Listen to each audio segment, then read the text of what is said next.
Okay, hello everyone. It's so nice to see you all. Welcome to the Chabura. Tonight we will be having the first installment of our two-part members series titled A Millennium of Torah Commentary, where we'll be serving a wide array of commentaries from medieval times to today. Leading us is Professor Barry Levy. About our speaker, Professor Barry Levy is Professor Emeritus at McGill University. He also taught at Yeshiva University, Brown University, and the University of Toronto. He was the first Star Fellow in Judaica at Harvard University. His next book, Jewish Masters of the Sacred Page, will be published by Urim Press in Israel in the near future. As mentioned, while this first installment will be open to all, the series is part of our exclusive content, and the second installment will be offered to our members only. If you're not yet a member, I highly recommend check out our website and join us. With that said, thank you so much to all who are here live and to all those who are going to be listening after. And thank you so much, Professor Levy. It is a privilege to have you here with us, and the floor is yours. I'm happy to be here. As far as I can tell, there are two people out there watching me. I am not familiar with the technology that we're using, so I have no idea if that's the case or not. But if there are only two of you, you're more than welcome to join the conversation. Is that correct? We have 20 people here. 20 people, good enough. All right, so I'll have to do the talking myself. All right.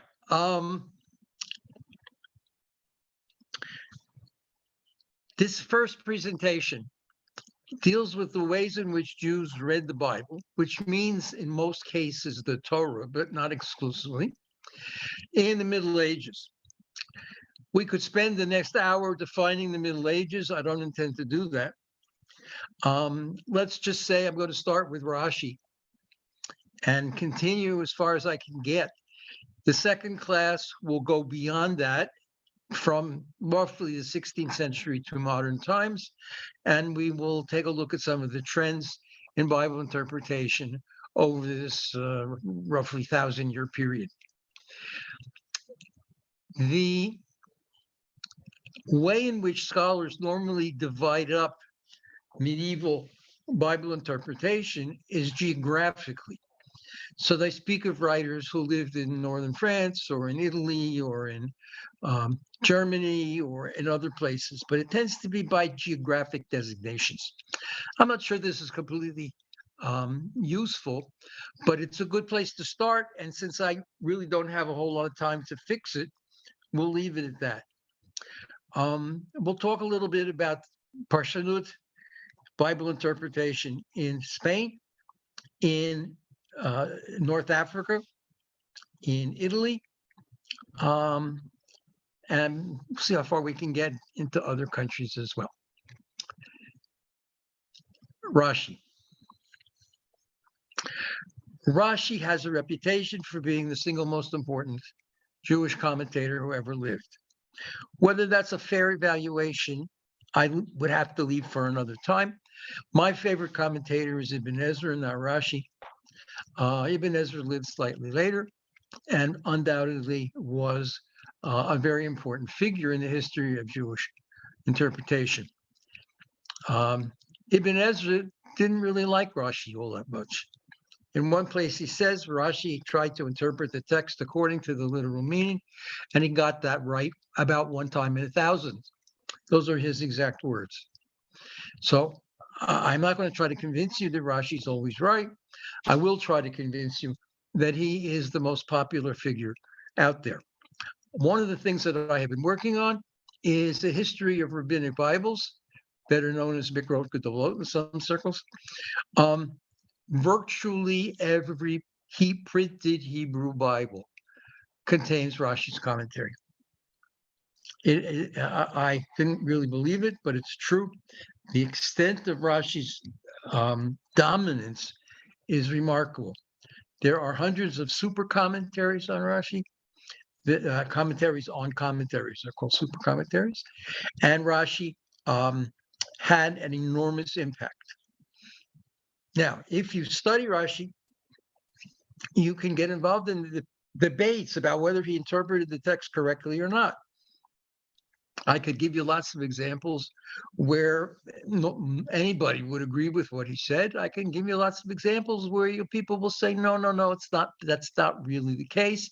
There's a better way to read it. Sometimes the alternative will be non-literal. Sometimes the alternative will be more literal. What's perhaps most interesting about Rashi is the responses to him. Rashbam, who was his grandson, had a lot to say about what was wrong with Rashi. If you look in Genesis 37, he says Rashi tried to interpret the text, but according to the Pshat, but he didn't really do it properly, and said if he had time, he would rewrite the commentary along other lines. This is a very important statement from what it says not only about Rashi and Ibn Ezra, but what it tells us about the literature at large. Most people are not happy with the criticism. A lot of people look at Rashi as the master par excellence. But the fact of the matter is that Rashi was criticized almost everywhere. If you want to read about it, Eric Levy, who's a Torontonian, now teaches at Bar Ilan, wrote a book a couple of years ago about Rashi, the way Rashi has been received and treated. He's a little wordy, but he's a good writer. So I would recommend that you take a look at it. Now, if you look at Rashbam, Rashi's grandson, what you find is that Rashbam had a much more literal approach to the text than Rashi did. And this comes out over and over again in his commentary. He is not totally negative about his grandfather's commentary.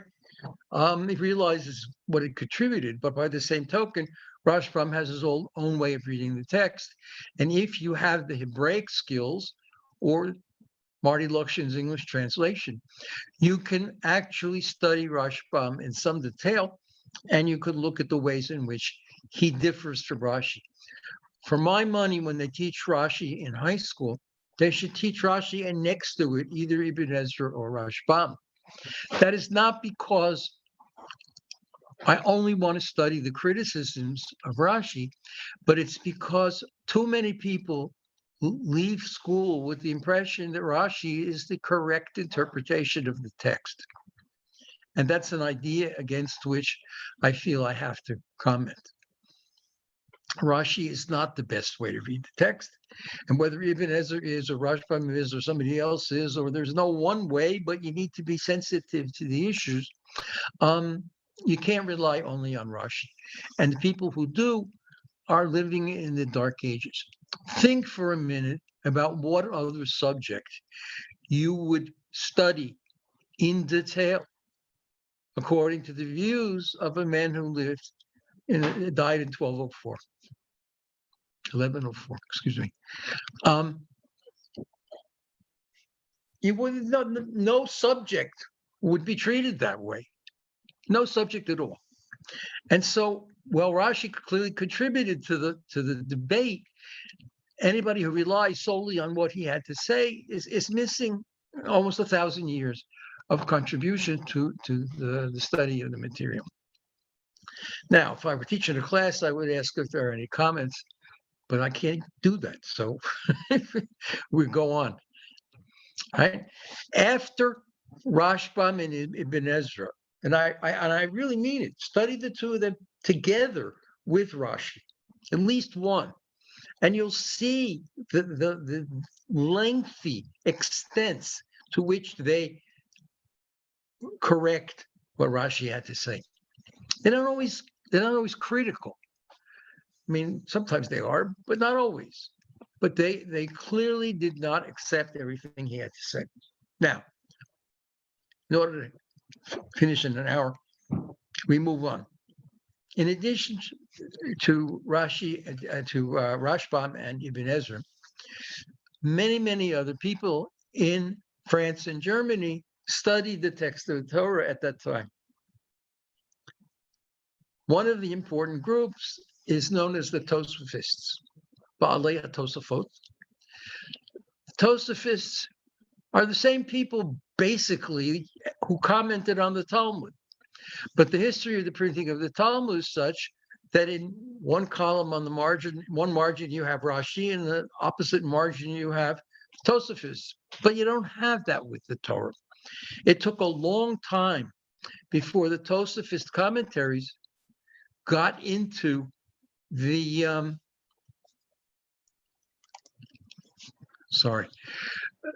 took many centuries until the Balei Tosafot got into the Torah commentary.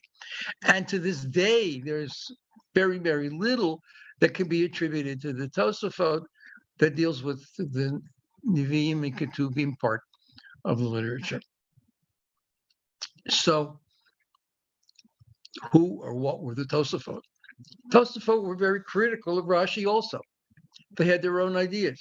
Just to give you an example, if you read Rashi about the creation, you get his interpretation of the creation. If you read about what he had to say about the patriarchs, you could get an extremely distorted picture of what the patriarchs did. If you look at what the Tosafists said, they had a much more open idea about the patriarchs. They cited verses that actually presented the words of the Torah in a very, very different way. Give you an example. According to the Tosafot, when it talks about Abraham, Isaac, Jacob following the Torah, an idea, by the way, that Rashi accepted, they did not. They understood that these were not the way in which the material should be read, and they did. They read it their own way.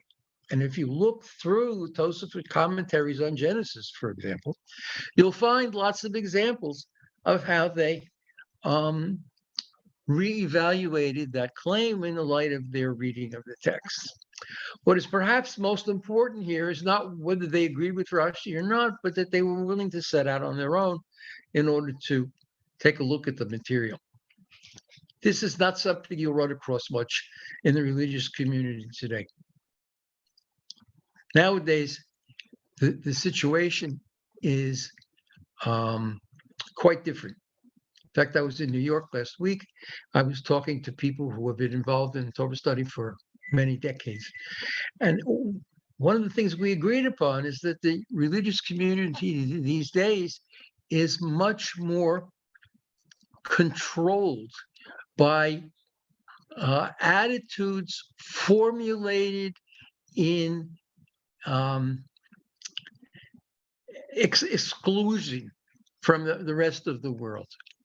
People today don't ask themselves the question, how does this comment relate to 18th century France or 19th century Russia or 14th century Spain? This is not part of the conversation. If you go to a Jewish school and you ask to study the text, they don't tell you to read a book about Spain or Russia or any place else as part of the educational process. I think this is a mistake. If you want to know how Rashi interpreted the text, you not only read about the text, you not only read Rashi, you have to read about what was going on in France at the time that Rashi lived. Okay, move on. Assuming the Tosafot understood the text properly, what they had to say was very different from what Rashi said. But the Tosafot were not the only people available in medieval Europe. One of the groups is known as Hasidei Ashkenaz, the pietists of Germany, if you will. Hasidei Ashkenaz are a well-known group. They had an important impact on the history of the Jewish liturgy. They influenced a lot of rabbinic customs. They did all kinds of other things. But the Hasidei Ashkenaz had some very unusual ideas about the text. They were very big on gematriot, for example, numerological interpretations of the text. Ibn Ezra said that gematriot were for women and children. He said women and children not because he's discriminated against either, but because they represented the less educated elements of society. He had absolutely no use for gematriot, none whatsoever. One of the problems I have here in Toronto, I teach a class. I said one day, Ibn Ezra said it, gematriot or narishkeit. And the next week they came in and said, well, we're willing to let you say that you don't believe that it's right, but we do. Well, I understand the argument. I don't agree. That stuff is not going to help anybody understand anything. My informants tell me that with the new computerization of all biblical texts and where these things are going, the study of gematriot has barely begun, much less peaked. Doesn't make me happy, but that's my role as a Bible scholar. Okay. So Chasidei Ashkenaz are beginning gematriot. They lived the same time as the Tosafot. There's a certain amount of exchange. Sometimes they said other things as well. And sometimes they have very critical ideas. One of the important Chasidei Ashkenaz is a fellow known as Yehuda Chassid. When faced with certain challenges about the biblical text, he was very happy to admit that there are parts of the Torah that were not written by Moses, and that there are other changes that took place in the transmission of the text. This commentary came out, it was printed while I was a student, and it created quite a stir. If you want to check, Chaim Soloveitchik, who was, if nothing else, a traditionalist, but a very fine scholar as well, has written a couple of pieces about Yehuda Chassid's Torah commentary. They might not be exactly what you say. In one place, he says he doesn't know what he was thinking, but he clearly said these things. The texts are authentic, and this is the message. There's more to say about Chasidei Ashkenaz, but we move along. Let's take a look at what goes on, or what went on, in the Judeo-Arabic community, to which Ibn Ezra was a part. Ibn Ezra spoke Arabic. One of the things that he did, he came from Spain, but one of the things that he did was to translate books from Arabic into Hebrew so that people would be able to learn what the Arabic masters had to contribute to the study of the Bible. Medieval writers, Jewish writers, right? Many of them were experts in Arabic. So if you look at, for example, Ibn Janach, Ibn Khayuj, their all names all begin with Ibn something. These were all masters of Hebrew. They wrote books either in Arabic or in Hebrew. The Arabic ones, many of them were translated into Hebrew. And so we have a fairly extensive literature that deals with grammatical issues, language, the details of language. What's interesting is that Rashi and Rashbam really didn't have much in the way of access to this material. And so it's very nice to know that they're there, but it really pays to take a look at it, see what they were doing. Much of this stuff has been translated. Ibn Ezra, Torah commentary is all available in English, as are some of his other commentaries. Ibn Janach did not write a Torah commentary. He wrote extensive grammatical works. They're not difficult Hebrew, but you need Hebrew. And if there's any commercial I have to give, while I have your attention, it's learn Hebrew, teach Hebrew, have your children, grandchildren learn Hebrew. You can't get on without Hebrew. And whatever people say about the fact that Art Scroll or anybody else translates things, they don't translate them correctly. And if you don't have Hebrew, you can't really look at them. So I'm for Hebrew all the way. Now, if you look at the books written by Ibn Janach or Ibn Ezra or even Chayuj, or some of these other people, you will see that they had a very sophisticated understanding of language. The reason for that is that they learned a lot about language from the Arabic philologists. Okay, this represents an important wave in the development of Jewish interpretation that normally doesn't make it into the Jewish scene. Rabbis don't talk about this from the Bima, and kids generally don't learn about it in school. If I'm wrong about either, I stand corrected, but I don't think so. What you find by the time you get to the 14th, 15th century, there are writers who are writing extensively. Some of these things have recently been translated into English. Extensive commentaries on individual biblical books, talking hundreds of pages, with sophisticated linguistic considerations that go way beyond some of what you see in Rashi and Rashbam. So I would recommend you start with Ibn Ezra. If you read Hebrew, move from Ibn Ezra to Ibn Janach, and then see how far you can get after that. But these are important writers who have much to contribute to the study of the Bible, and they did in the Middle Ages. Some of them in the early Middle Ages, right? We're not talking about a late development here. The truth is that as the Middle Ages moved on, Jewish writers became more insulated and less interested in what was being done by the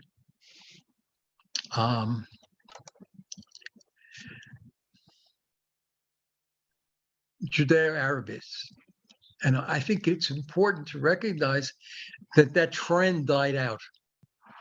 If you go back to the 19th century, you see there's a tendency to develop it a bit. We'll talk about that in the next session, but not very much. The heyday of Judeo-Arabic literature was in the early Middle Ages, and it was an important contributor to understanding the Bible. All right, we move on.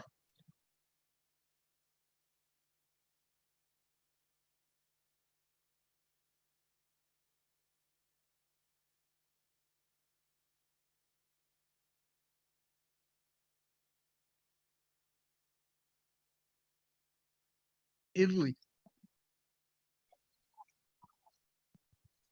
Mazel tov. What was going on in Italy? One of the very, very interesting schools of interpretation,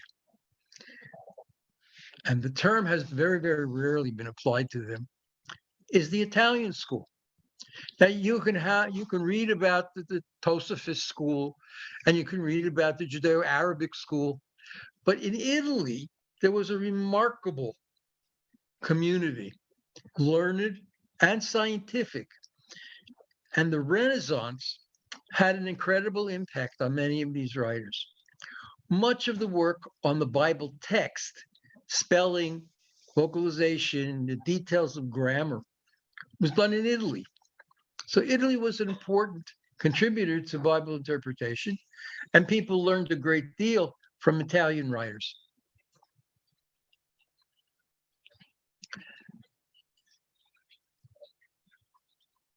The first Hebrew books, well, not actually, some were printed in Spain, but many of the very early books were printed in Italy. And so Italian books not only are very valuable today, but they represent an important early stage in the development of the text. They also provided a series of commentators. Now, let me show you the difference between some of the closed-off attitudes of earlier groups and the Italians. I was once working in the Vatican Library. Vatican Library has a huge Judaica collection. One of the manuscripts that I was interested in contained fragments of midrashic treatment of the book of Esther. Now, the fact is that these things have since been published. I mean, I had nothing to do with it. They've been in print for many years, but they weren't necessarily available. But if you look at the texts in which these fragments of Midrash are included, they're in the margins of rabbinic Bibles. Now, there is virtually no one outside Italy who considered these Midrashic texts, which are really borrowed from the Apocrypha. No one really considered them part of the traditional literature. But they were so considered in Italy, and they were used in the interpretation of the text. And so we find that Immanuel Haroni, for example, used some of this material in his commentary, as did other people. Not everybody, but it's there. Italians represented an important school, and they've never been studied and described fully. I cannot send you to a book to read about the Italian school of Bible interpretation. If you want to write a good doctorate, get started. There's a lot of interesting material there, and much of it hasn't been touched. German, French, Spanish, Arabic, they're all well developed. There's a lot that's been written about them. Italian school has been ignored. I think it's to our own detriment, because one of the important things about the Italian school of interpreters is how open they were. They wanted to know what was going on in the world. They wanted to read what people wrote. Now, they're not the only ones, but that was one of the hallmarks of the Italian school of interpretation.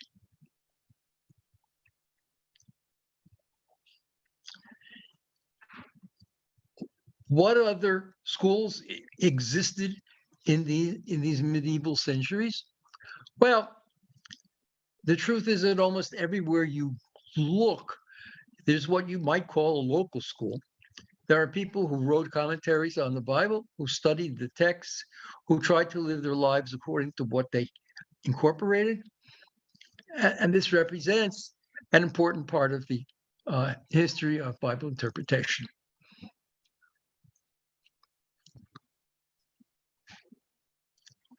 How controversial were they? Every once in a while, you run into somebody who really served as a model of biblical criticism of whatever sort as it existed in the Middle Ages. But the people are rare, right? The kind of thing that Spinoza did later, it really wasn't all that common.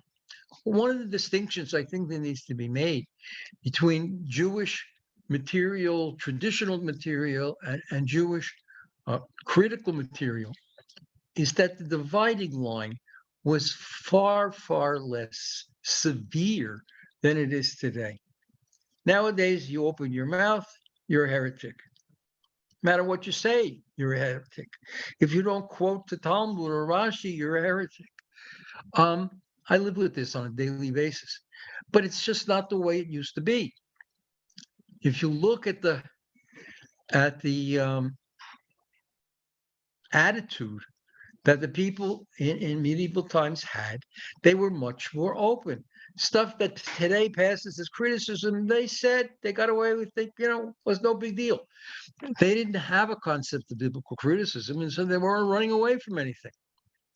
At the same time, today's world is very much controlled by people who are afraid of this development, and so they do not allow into their orbits these kinds of discussions. Okay, I don't have the time in front of me. I have no idea how much time is left. Can somebody tell me? We have 25 more minutes, but as much as you need. Well, actually, that's not true, but 25 minutes is good. Okay.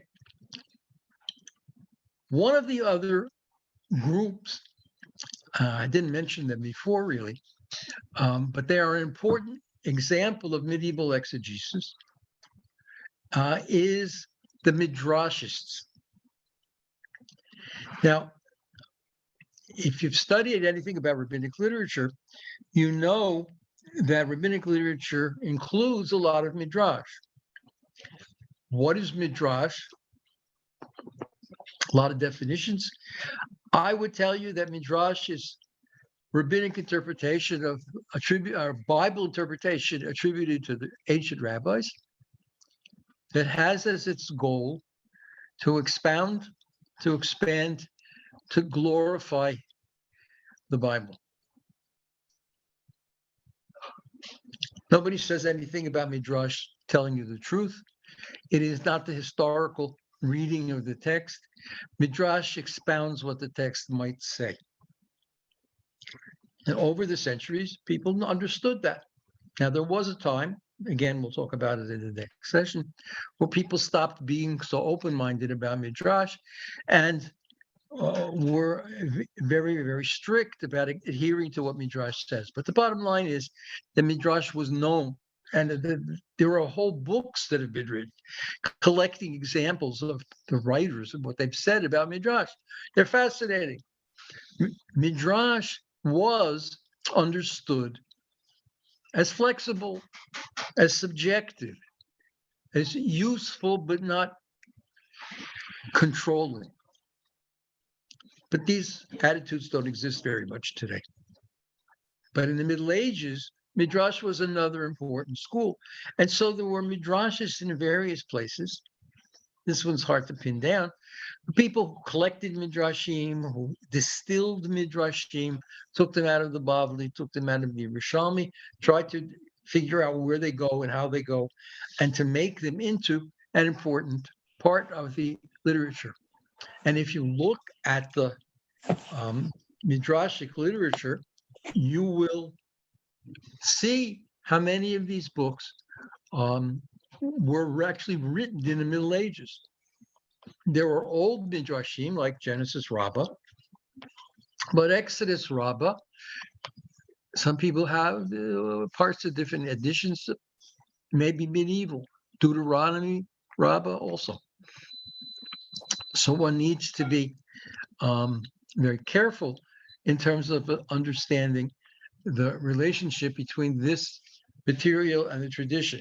The fact that you could go to the Yalkut Shimoni, which is a medieval Ashkenazi composition, and find a midrash that says something, may tell you that there is within the tradition a particular attitude or idea, but it will not necessarily tell you what the dominant theme was.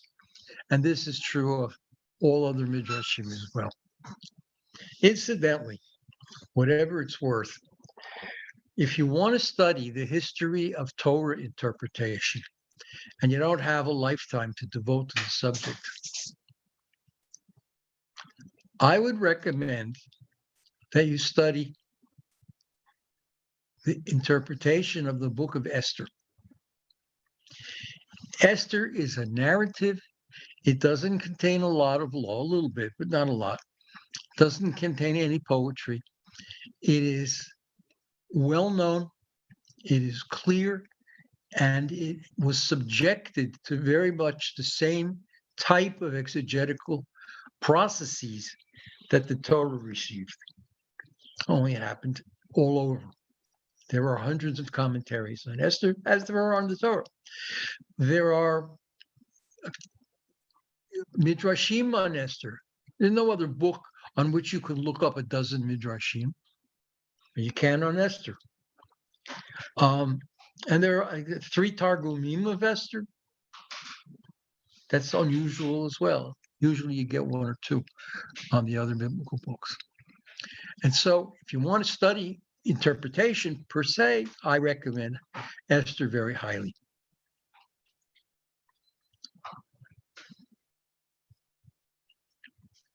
This development with Esther or the Torah did not end in the Middle Ages. That's where we're going to cut it today.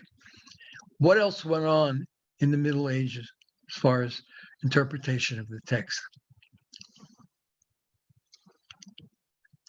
Did, for example, the medieval rabbis use anything that like what we call a rabbinic Bible?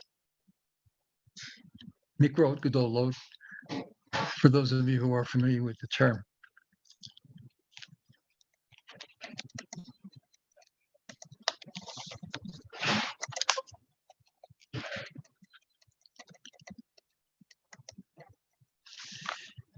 That's strange. The message is that my battery is running low. I should plug in the computer, but the computer is plugged in. Oh well, we may come to an end sooner than I thought. Now, what about this? This summarizes briefly what you find in the classical exegetical literature. Is there any other literature that Judaism created that interprets the Torah or the rest of the Bible? And the answer is yes. One of the things that we have is an extensive, very extensive collection of medieval Hebrew poetry. One of the constant themes of medieval poetry is the Torah. So if you want, you could look up the piyutim, as they are known, that were recited for each week of the year or for each holiday or whatever, and you can find treatments, often midrashic, but you can find treatments of the biblical text. Sometimes you'll find that even the writers who completed the commentaries I mentioned a couple of minutes ago were very interested in this kind of poetry as well. Ibn Ezra, for example, was. He also criticized a lot of it because he didn't agree with what they did. That's not the point. Poetry was an important subject. Now, it used to be that the Torah was translated into Aramaic when it was read. Talmud says that you translate it into Aramaic. If you go to a Yemenite synagogue and sit through the Torah reading, you'll see the first verse they read is in Hebrew. Then they read the same verse over again in Aramaic. And they go to verse 2 in the Aramaic. I have a friend who went to a Yemenite synagogue in Israel on a Shabbat when the reading was particularly long. He never came home. His wife got very upset, called the police. This is what happens with the Targum and some of these lengthy explanations. But the bottom line is that we still have these other forms of Bible interpretation. If you look at the liturgy for Shavuot, one of the interesting additions that you find there is a poem in Aramaic that is recited by some people right before they read the first verse, or right after they read the first verse of the Torah. The question is why? It used to be an introduction, a poetic introduction to the Aramaic. But eventually the Aramaic translation got dropped. Most of us don't read that as part of their synagogue liturgy anymore.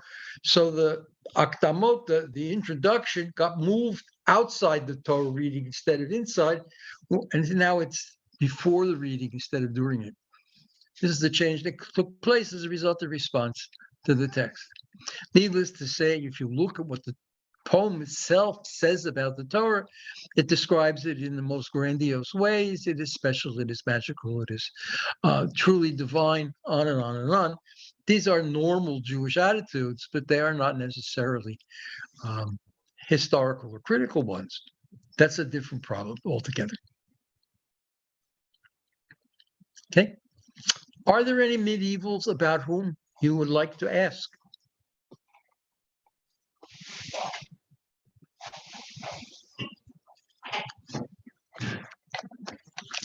Matthew, how am I doing? Going well, beautiful. I have a few minutes left. I would like not to waste them unless you would like to tell me you've had enough. If anyone has any questions or comments, they can unmute. Simon has a question. Please. Can you name some names of the Italian I schools? can't hear you. I think he's saying, can you name some of the Italian Chachamim, the people in the Italian school? Umberto Cassuto, 20th century. Okay, Cassuto was a rabbi in Italy. He moved to Israel and became the head of the Bible department at Hebrew U. He wrote books on Ugaritic and the Bible and a whole series of different commentaries on the Bible. Cassuto is a wonderful example of that kind of integrated tipus who studied the text and was a religious man and understood the value of the ancient Near East. But Kasuto's approach to the material is part of the next lecture. I don't want to give too much away. But I'm happy to wait Kasuto's a for next wonderful man. time. What? I He said said I'm he's happy to happy to wait till wait. the next time. Okay, it's a deal. Who else? Eliyahu Levita. Okay, about late medieval 15th, 16th century. He was a grammarian, a philologist. He wrote an Aramaic dictionary. He wrote all kinds of Masoretic notes, edited Orthodox writings. An important figure for understanding how Parshanut passed through Italy. Now, if you want to know about Levita, well, he lived in the cardinal's house for 10 years. People are not sure what to make of that, but he was observant. So maybe the cardinal provided him with kosher food, and maybe he ate only part of stuff. I don't know. But it's an interesting question, but not about him personally. He's okay. Other English writers. There was a fellow named Emmanuel Haromi, 14th century poet. He wrote poems like Boccaccio. He's mentioned in the Shulchan Aruch as somebody you can't read on Shabbat because of the profanity of his poetry. Why you're allowed to read it during the week? It's a different question. It shows the difference between the Jews who lived in the 16th century and the ones out there today. But anyway, Emmanuel Haromi wrote commentaries on parts of the Torah, the Megillot, Tehillim, and other things as well. He incorporated Apocrypha. He used him in Janach. He used him in Ezra. He wasn't a great Arabist, but he used some of this material as well. Here's another example of an Italian. And the list goes on. A few years ago, they reprinted in Israel a commentary on the Torah published by a late Italian. I must admit, I can't think of his name right this second, but also an interesting fellow. The commentary I find very, very interesting, shot-oriented, not critical, but not typical. This is not the kind of stuff that would be coming out of Russia or Eastern Europe.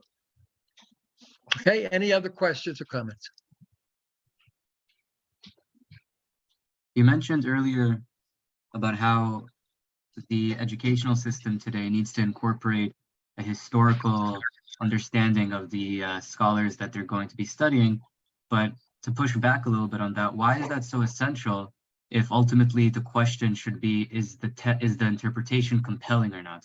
Meaning, it's very nice to enhance our appreciation of the interpretation, but ultimately the question is it a compelling, is it a sophisticated interpretation? Two reasons. One that has to do with the mistakes that come up, and the other has to do with the attitudes of the people. I think it's crucial to be able to diffuse some of the traditional arguments. The only way to do them is to take them on directly. You can't take them on directly if you don't know where they came from and what they are. You may or may not like Maimonides' interpretations, but if you don't know what he wrote and where he lived and what influenced him, what are you going to do about that? Maimonides is one of the most important medieval interpreters and one of the most radical. His approach to biblical narrative is untouchable today. Most religious communities don't even want to admit he wrote the Guide for the Perplexed, in which he incorporated all this stuff. But it's there. All right. And there's an example in his commentary on Genesis. There's an issue of how to understand the role of angels in the narrative and in Bible interpretation. Basically, Maimonides' attitude towards angels was they're a figment of the imagination. You can't see an angel when you're awake. You only have dreams of angels. All the angels in the Bible appeared as visions.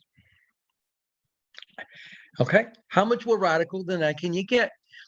This was quoted by the Ramban in his Torah commentary, and it was cut out for centuries eventually got put back in. So if you buy a copy of the Ramban today, you'll get it. But there was a long time when you didn't get that. If you only found that if you read about it in the Ramban and you saw what he was saying about the Rambam, but the Rambam himself, nobody was reading, nobody's publishing. Okay, one of the most radical books, and it's lost. Now, if you don't know where it comes from, it's very easy to dispute what's there and to disagree with what it says. But if you know that this is not just me talking, but somebody else, it represents a whole different degree of understanding. So I think it's important. I wouldn't spend all my time on the history, but I would spend a lot of time looking at the evolution of the attitudes. In other words, Maimonides had an attitude towards dream interpretation. So did everybody else. When you study about dreams, you should look at several of them and see what they had to offer and how they approached the text. Any other questions?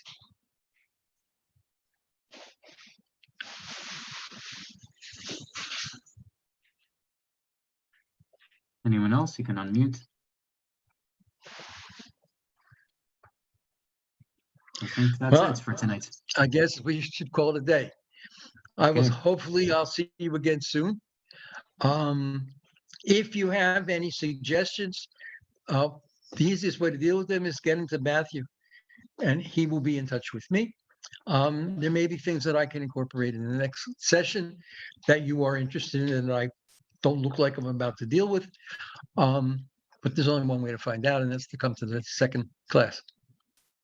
Perfect. Thank you so much, everyone, for coming. Thank you so much, Professor. We're going to be seeing you again on Wednesday, the 29th. So make sure everyone to be there.